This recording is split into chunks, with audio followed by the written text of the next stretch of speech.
Yeah, how come you've got such great big bonkers ideas? Because I think it's the lifeblood of life, and absolutely. But I actually don't think they're that big. You know, I just see them as, I suppose, if I'm working with architecture, which is my bag, you know, I play around with buildings in some way, and they're on that scale. Therefore, they're going to be that big in physical sense. Yeah.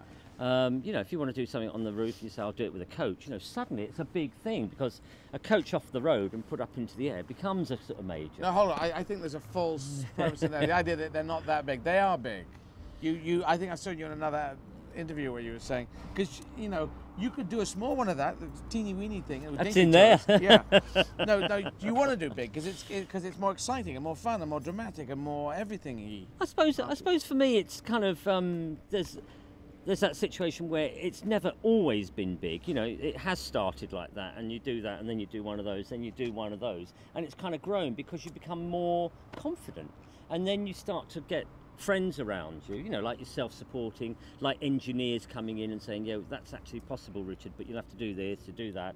And then you get fabricators because you can't do it yourself, you haven't got the team or you haven't got the kit to put the thing together. So you get, and what you do is that whole industry starts to help you make it much bigger. It's like the Beatles said, try with a little help from my friends. It's that sort of thing. Once you've got a group of you and you're doing it, it's possible. You see, but I argue it the other way around. I'm trying to encourage people, I'm interviewing you now here, I'm trying to encourage people to go for their dreams and to have big dreams, to dream large, and to go for it. So I'm saying, because you could have someone who made a toy. Remember, there's a film, Flight of the Phoenix, and the guy did model airplanes. There is, that's right. But why not make huge, big? Yeah. I'm saying make big things. Yeah. I like big art. This is my way into art. Because it's is it engineering sculpting that you call this? Is that what it is? No, I call it. It's a sculpture. We've had to make a coach. But yes, there's an element of engineering in there. We've had to kind of deal with the structure of the building supporting the weights that we've got. We've had to deal with the wind. You know, we had to take on all sorts of things we hadn't really initially conceived of. You know, it's like, get the coach up there and put it on. But suddenly it's like, well, hang on a minute, how are we going to keep it on there? You know, Bexhill is called Windy Hill. How are we going to hold the damn thing down? It's called Windy Hill, is it? It's called Windy Hill. It's named for Bexhill. Yeah. Is it? And I got that from a taxi driver who brought me here the other week. It's called Windy Hill. Windy Hill. Well, we've only got one hill. It's only about that big. Galley Hill. Who calls it Windy Hill? That's what Bex is. Bex is wind. I'm assuming. Oh, is it?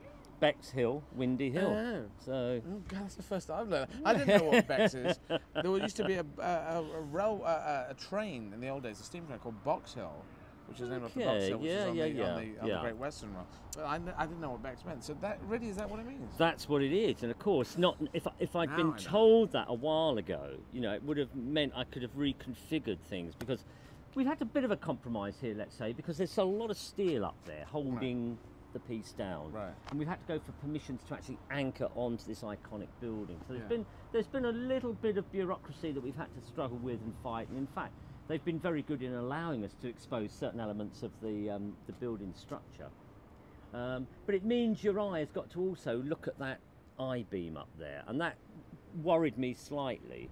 Your eye has to look at what? Well, your eye doesn't just look at the coach, but it looks at the thing the coach is sitting on, which is like its other plinth between the building and the coach itself. Which is You've got this other element. Which is not what you wanted. Well, initially I didn't think it would be so visible. But what we've done is, because it was steel, we've painted it in with a Galvafroid paint, which means it'll never rust. But it somehow settles it back rather like this ladder. You know, we're using the language of the building, we're using the same colour. And in a way, it's almost like now you read it as being part of the building. Yes. Like it's always been there. And the coach has been put onto that. Yeah, it does look like just something that used to have an antenna on or something. Yeah, yeah. But going back to playing big, I mean, how many in the arenas in the States, or is that the one coming up? Or? No, well, that was 15,000. Because you're doing the same thing, you know. You're starting a little. I know, you know. but I'm arguing that you're arguing against the fact they're big. You're just saying, oh, it just got big because I was on that way. I'm saying I'm trying to encourage people, particularly say from Bexhill-on-Sea, who might grow up thinking, well, you know what happens in Bexhill? There's an amusement arcade that's sort of half closed, and that's the most exciting we can get in Bexhill. Yeah. Or there's a boating thing at Edgerton Park, and I just think there's nothing for me to grab hold of and say, you got to go for it, you got to fight for it, you got to think big. So that's why I'm saying, do think as big as you think, and you're playing it down a bit. Yeah. Well, I hope I'm not, because I've always believed in sort of, you know, like going for. Struggling to find a good idea, but once I've found that idea, it's like nothing will put me off. And you've got to find avenues and ways through all the difficulties. Right. Otherwise, you're never going to do it. And there's a lot of people who have good ideas and big ideas, but it's just the physicality of actually knowing how to get them into the real world. It is you're going to constantly yeah. hitting barriers. You've got a financial barrier, you've got a bureaucratic barrier, you might have a technical barrier. Someone says you can't do that, it's dangerous. Like, and all those things are okay. Well, instead of saying okay, you've got to say, right, okay, how do I get around that? Yeah. And you find all the ways to get past all the barriers that a lot of people try and put in front of you. Well, Ridley Scott said recently, it was a few years ago, he said, I've come to think of this, and this is the director of everything from Alien to Gladiator and beyond. Absolutely. He said, I've come to the conclusion that making films is actually all just about stamina. And it was a slightly sad thing. Well, not sad's the right word. It was a little bit alarming because you'd think, surely he can do any film he wants. But no, it's just about stamina in all our things. In your thing, in my thing, when I say, I want this to happen, well, it can't happen. Well, I'm going to make it happen. Well, you can't do that. Well, just shut up. You just got to keep punching away until they let you do it, especially if it's positive. I mean, because obviously there are some idiots in the world who have these very negative ideas where they want to invade someone or take over people's life or tell them not to do things. Well, that's not so good. But if we're building things that are this is such a positive thing.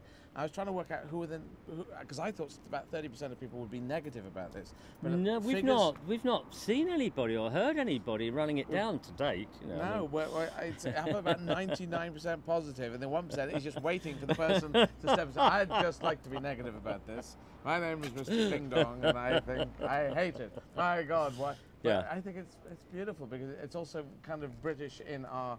If we do like the idea of being eccentrics, if there's a British eccentric or English eccentrics, we think, oh yeah, that'd be quite nice.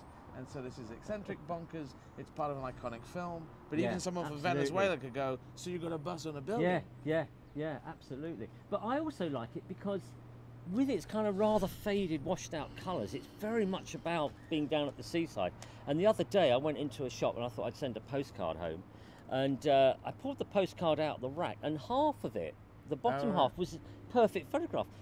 No one had taken that card out for a while, and it had faded, and that's the same there. And it also reminds me, like when I was a kid, I used to go down to the seaside, Pevensey I used to go to, getting an old fire engine, and it's like outside the candy floss shop. It's all of that sort of ride at the end of the pier stuff, and I really love the fact that is really a follow-on to all that that's down that way or up round the corner, the bucket and spade shop where you'd have, sort of like Donald Duck, and you'd sit on it and you And it's got a randomizer on the tip, has it? Yeah, it's worked hydraulically, and we've got 2 hydraulic rams that are basically doing press-ups, and they're just pushing it up and down. It's got 20 different programs, 2 different speeds, 20 different programs that allow it to sort of go up and down, or 12 degrees and down, anything within 12 degrees. And then it picks within that whatever it wants to do. Right. So it's not going like 20 of those, then again 20 of those. It's kind of like, it's picking that one, then it'll go, oh, I'll have that one. So it's a bit like, on a CD player when you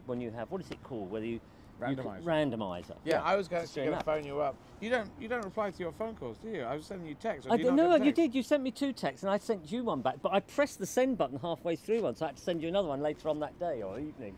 I'm very aware that you were in Los Angeles. I didn't want the phone to ring at night. But I sent you a second one just to explain that we're all up. It's rocking. Do you answer phones? I do answer phones. I thought you'd be techno savvy. No, not really. I've got a very smart phone, but you can put buses on buildings, but you don't really. Okay, I got it. It's like someone once asked me, they said, like you've played all your life with architecture, have you ever thought of building your own house? I said, yeah, but it'd be so conventional. I don't want to live in a house that spins or, it's got a saw hole right through it or well, hang on. The floor's all been taken up and it's cavernous. Why is everything you do with architecture? Did you study architecture? No, but what it is when I was at art school and post-art school, I found it very difficult to kind of like have in my head a visual vocabulary like Kapoor and Gormley and Deacon. They would come up with all these kind of forms. What I was doing is I was like taking like that stack of deck chairs in there and trying to work with that. I was finding things in my world around me and tweaking them. And it was less about what they were doing, which is like putting things together and building. My building was about undoing and taking away. So, like to pull up a floor and have a look in there, for me was a start of making sculpture. Right. And if you do that kind of thing, what you're really playing with is not so much volumes or not so much objects, but spaces. So I was playing around with space, and if you're playing around with space, you might as well take a space that's already given, the gallery space. So you go into the gallery and you start tweaking and undoing it. And so what I was doing is I was getting permission to like undo windows and bring them into the middle of the room and boxing them back, or digging holes down and putting, you know, billiard tables into them, all sorts. I mean, there's a whole vocabulary of works that were challenging the way that you read architectural space. And the fundamental behind all of that, if we're going to really go into it, is what I was trying to do is challenge the preconceptions we have of our world. So if I can do something like take a room at Saatchi Gallery and I can fill it with oil, and people go in there and say it's beautiful, I'm getting to think about like that horrible goo that's out there, and where all the, you know, the seagulls are dying or whatever else. They're calling it beautiful, but it's a hazard waste material that you can be arrested for pouring down the drain. It's like looking at things in a different way, Right. finding a new way of interpreting something. So I take things in the world that we think we know, and I play around with them. That's where it all... Well, when I heard that you cut a slice out of a building and then spun it, I just thought, yeah, I like that. He knows what he's doing. Well, I just thought it's my way into art. But Well, I tell you what I do rely on though, Eddie. I do rely on the notion of spectacle. I love that idea. People go, wow! And then they have to think about it. But Yeah. you need that initial... And that's what's happening out here. People are just pulling up their cars, they're opening the door and they're going click. And they then got it, and then they've got to look at it. And they'll go, look what I've just got. It's a, what is it? But it's that seizing that moment, that sort of contemporary looking with photograph. And I'm going to be running along here with the torch on Oh, Tuesday. are you? Yeah. Oh, congratulations. When is this? On Tuesday. On Tuesday. Fantastic. So Tuesday we're going to stop and we're going to... Give it a wave. Well, we're definitely going to get a photo done here. Oh, But I think it's on the road out here, isn't it? Oh, brilliant. Absolutely. So yeah. How do they keep that flame alight? Has it got some sort of gas in there? It's got a little hamster on a wheel. It's got spark, got flint on it. Yeah.